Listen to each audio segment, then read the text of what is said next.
Assalamualaikum warahmatullahi wabarakatuh. Salam sejahtera bagi kita semua. Perkenalkan, nama saya Abdul Ghani. Saya merupakan dosen tetap Politeknik Unggul LP3M di program studi D4 Akuntansi Perpajakan. Adapun mata kuliah yang saya ampu adalah dasar-dasar manajemen. Dalam mata kuliah ini, mahasiswa akan diberikan wawasan dan kemampuan secara umum tentang manajemen, seperti perencanaan, pengaturan, kepemimpinan, pengendalian, dengan pokok bahasan atau materi yaitu ruang lingkup manajemen, pengertian manajemen dan manajer, tujuan organisasi, personalia, motivasi, dan kepemimpinan. Yang nantinya diharapkan para mahasiswa akan memiliki kemampuan untuk menjadi seorang pemimpin atau leadership di dalam suatu organisasi ataupun perusahaan. Berikut adalah video pembelajaran saya. Baik, materi kita dalam mata kuliah dasar manajemen hari ini adalah manajemen dan manajer. Jadi di sini ada dua kata, manajemen dan manajer. Kira-kira apa sih manajemen itu? Atau manajer itu apa? Ada yang tahu? Pemimpin. Manajer, memimpin gitu ya. Pemimpin. Jadi yang manajer, kira-kira siapa sih yang kepengen jadi seorang manajer? Enggak ada. Siapa kepengen? Kalau saya hitung cuma dua.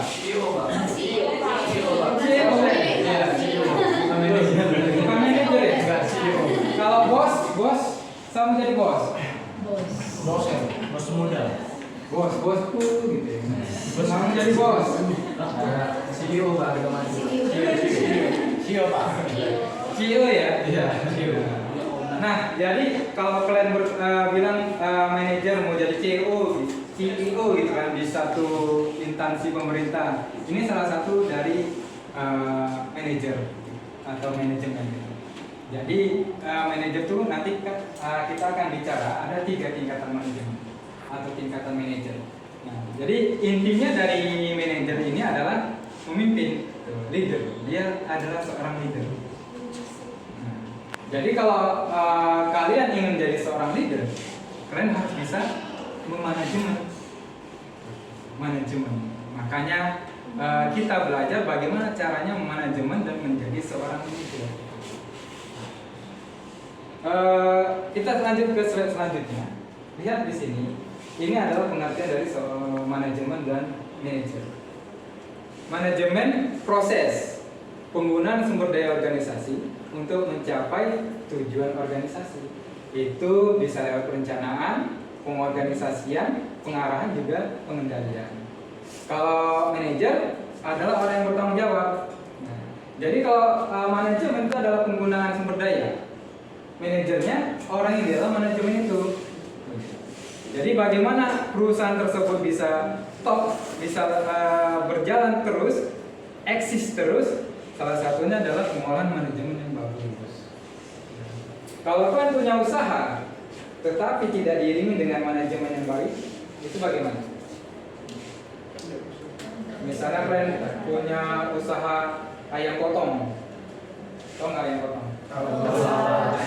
Jual ayam gitu lah kerennya, ya kan?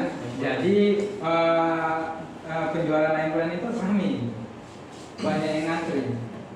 Tapi rupanya 3 bulan berjalan, usaha kalian bangkrut.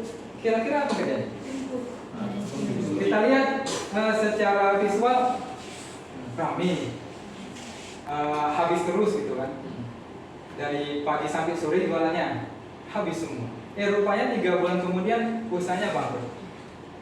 Kira-kira apa ya?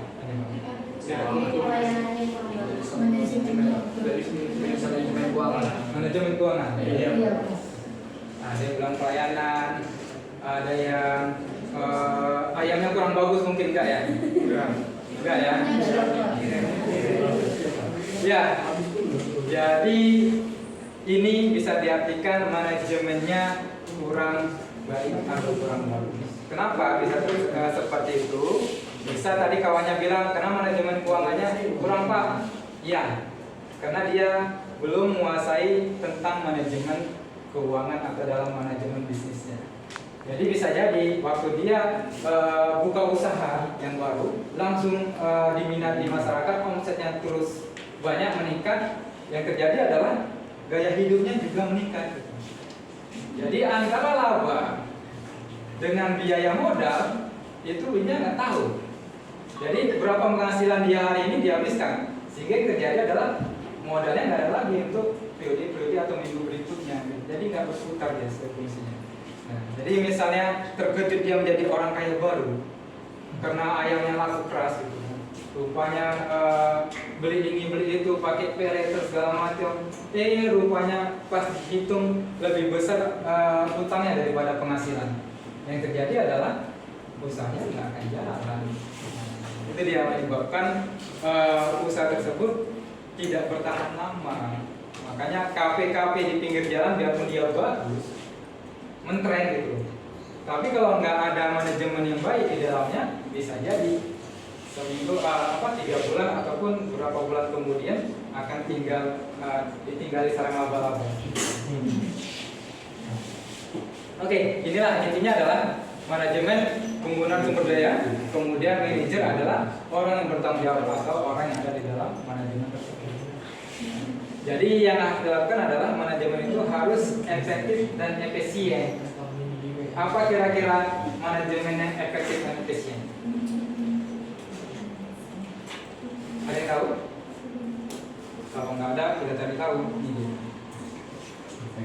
Inilah manajemen yang efektif dan efisien.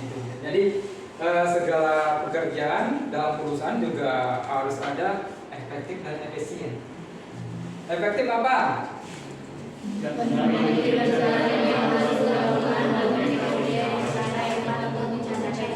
Ya, metode yang tepat untuk mencapai tujuan. Kalau efisien?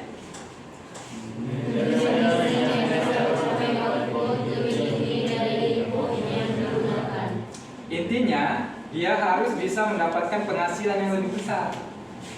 Jadi efektif dan efisien harus ada dalam manajemen. Efisien bagaimana caranya? Dengan metode cara bekerja yang tepat. Itu akan memotivasi karyawan. Jadi karyawannya akan termotivasi sehingga produktivitas kerjanya juga bagus. Kalau efisien, itu tadi kita harus meminimalkan biaya penggunaan sumber-sumber daya yang tersedia. Kita efisienkan untuk mencapai output yang ditentukan. Jadi dalam perusahaan-perusahaan harus ada efektif dan efisien. Jadi yang nggak efektif dan efisien itu harus dievaluasi. Itulah pentingnya manajemen. Kita lanjut. Nah ini tadi. Manajemen rupanya ada tingkatan-tingkatannya. Yang pertama menurut tingkatan, yang kedua menurut tanggung jawab dalam organisasi.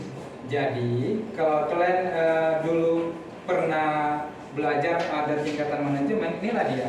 Kalau pernah belajar tentang piramida tingkatan manajemen, nah, inilah tingkatan-tingkatannya. Piramida pertama bagian atas diisi oleh top manager. Yang bawah, yang tengah-tengah, paling bawah. Kenapa di posisi top dia semakin sedikit? Kan merucut tuh ke atas. Kenapa yang paling bawah itu semakin mengecil? Yang paling atas semakin mengecil.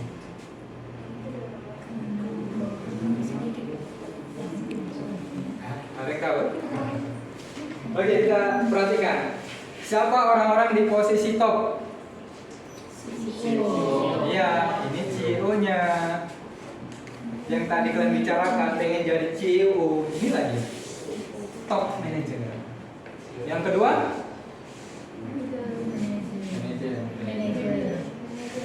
Manager. Ya, jadi yang menengah itu manajer produksi, manajer keuangan. Jadi segala manajer itu masuk ke posisi kedua, inilah manajer. Yang terakhir, lower.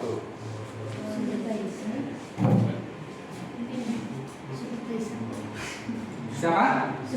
Iya, SPP.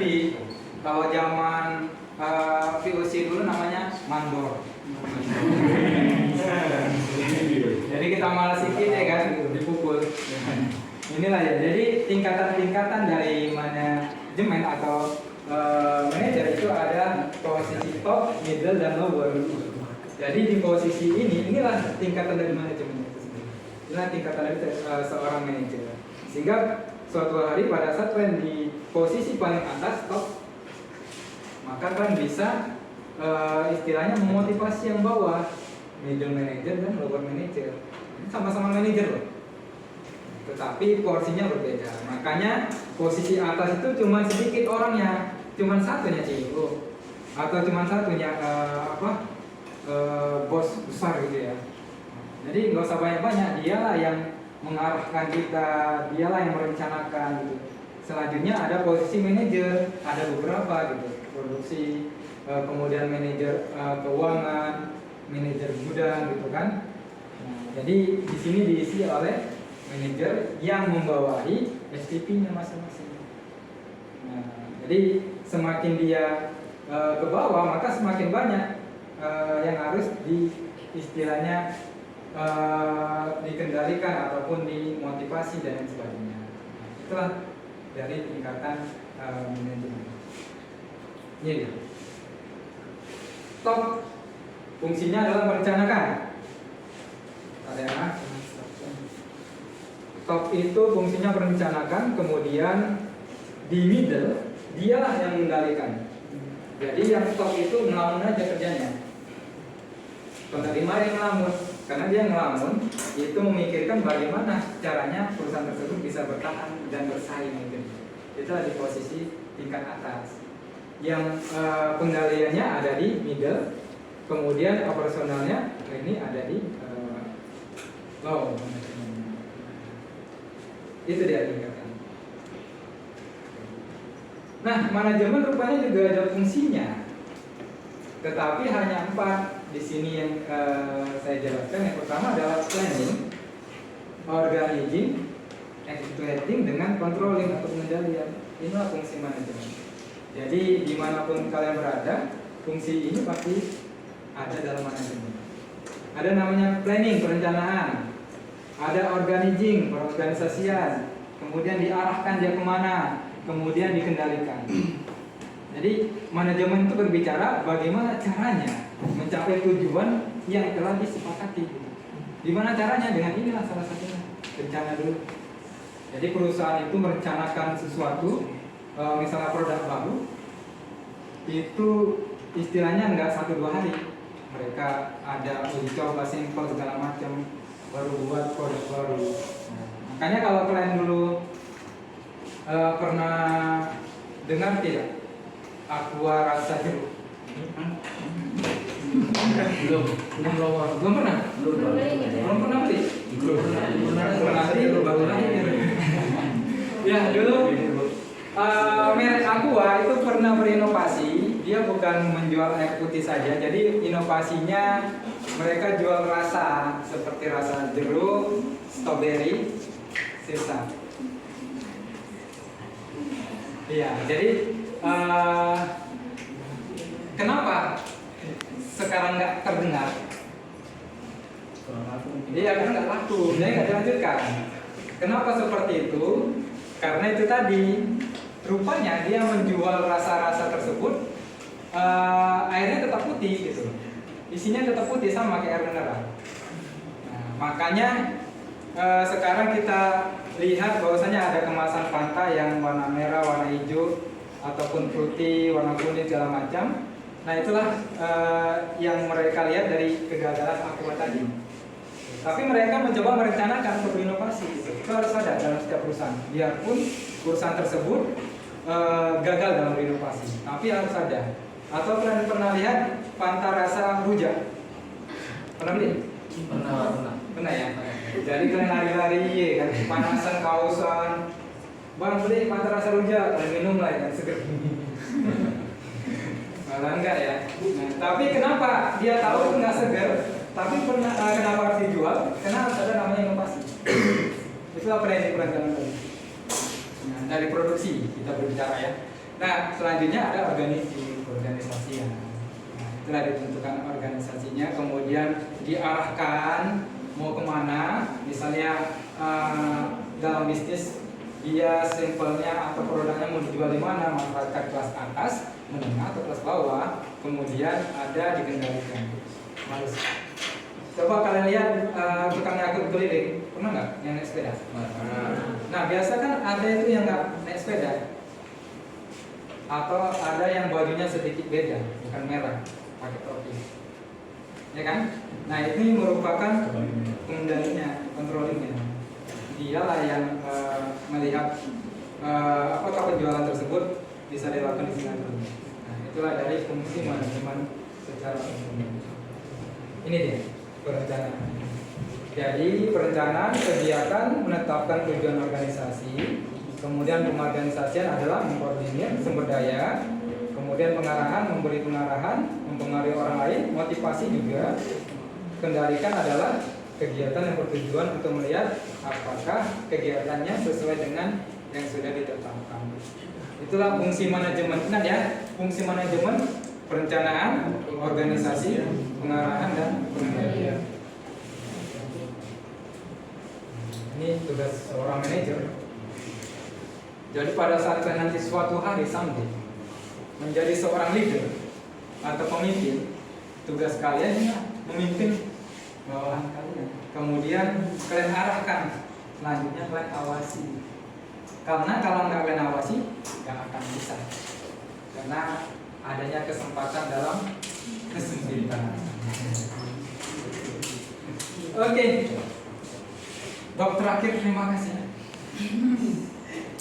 untuk mata kuliah atau materi manajemen dan manajer hari ini. Itulah yang saya jelaskan. Selanjutnya, apakah ada pertanyaan? Pak, ingin bertanya. Ya, namanya siapa? Saya Mangga Barasa, Pak. Ya. Saya menanyakan untuk menjadi seorang manajer, syarat dan menyenangkan untuk dihormati untuk karyawan itu bagaimana? Ya, jadi teman kalian menanyakan bagaimana sih Pak menjadi seorang manajer yang dihormati gitu ya, juga menyenangkan, bukan manajer yang ditakuti. Jadi kalau kalian datang, kalian tuh lari semua kena takut, mau gitu? Jangan ya. Jadi jangan menjadi manajer yang negatif, jadilah yang menyenangkan. Nah, untuk menjadi seorang manajer yang menyenangkan dan dihormati, pertama itu adalah komunikasi. Ada nggak belajar kombis? Komunikasi bisnis. Komunikasi bisnis. Ya.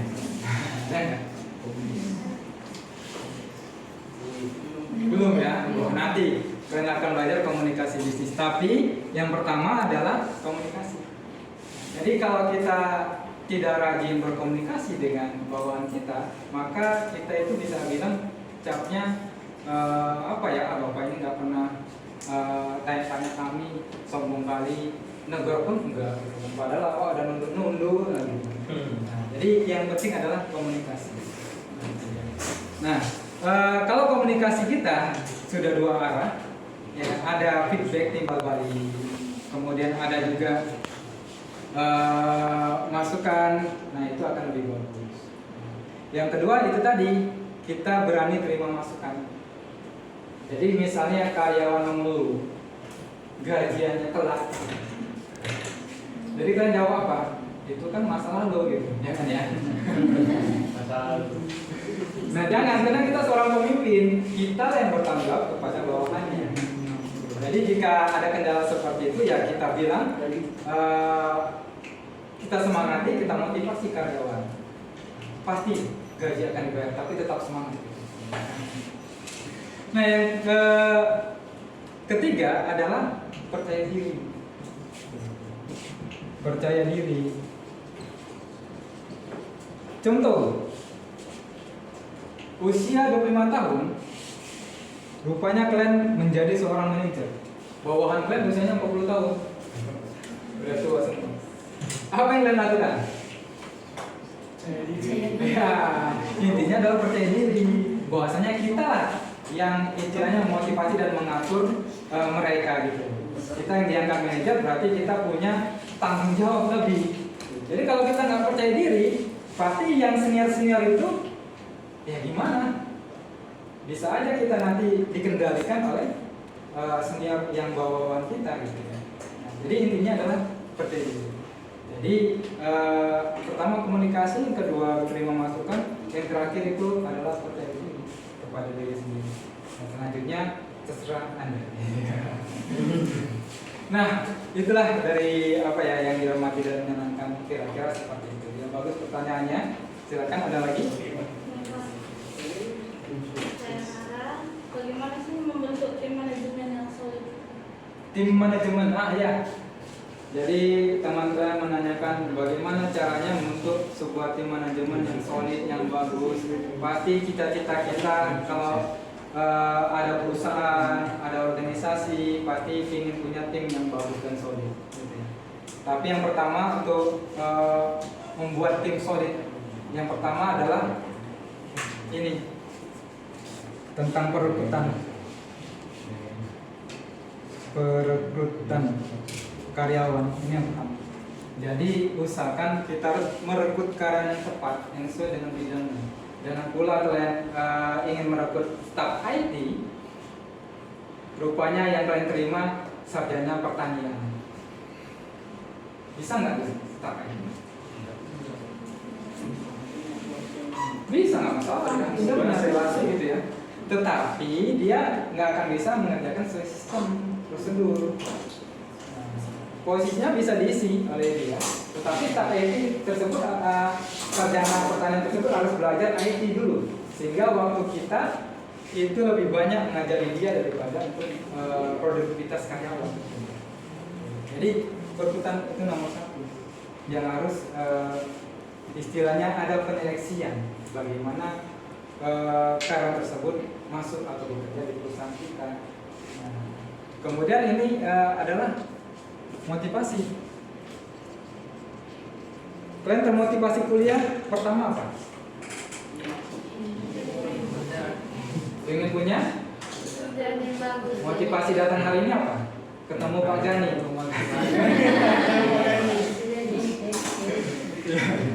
Ada motivasi banyak-banyak ya. Ada yang nanti pengen bekerja yang bagus, ada ilmu yang didapat, bagian keuangan, ataupun pengen uang jajan.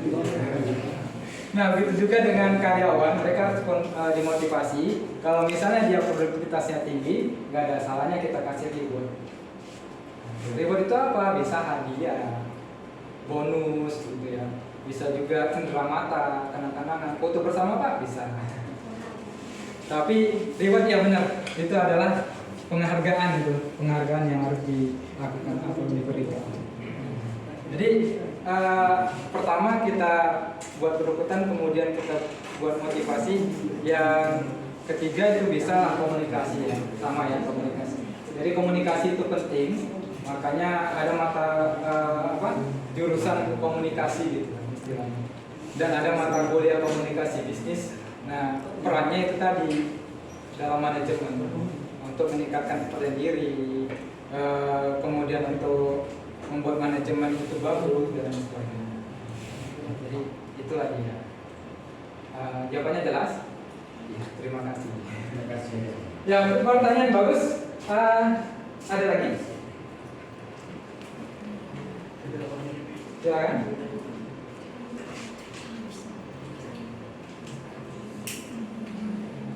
Ada lagi? Sudah jelas? Ya, saya rasa sudah jelas ya tentang manajemen ya. Jadi kalian harus memanajemen diri juga. Bagaimana caranya tamat itu bisa tepat waktu, kan gitu. Kuliah itu bisa mendapatkan ilmu yang bermanfaat nantinya. Juga terakhir bisa membanggakan orang tua. Nah, intinya dari manajemen diri sendiri. Jadi kalau kalian sudah bisa manajemen diri, kalian sudah disiplin terhadap waktu, maka tunggulah kesuksesan akan menyusul. Nah, itulah dari seorang manajemen katanya. Nah, jadi Sekian materi kita untuk hari ini, yaitu manajemen dan manajer. Nanti saya akan kasih tugas dan latihan biar lebih semangat. Dan minggu depan kita akan bertemu di topik berikutnya. Jadi terima kasih untuk hari ini. Selamat pagi semua. Pagi.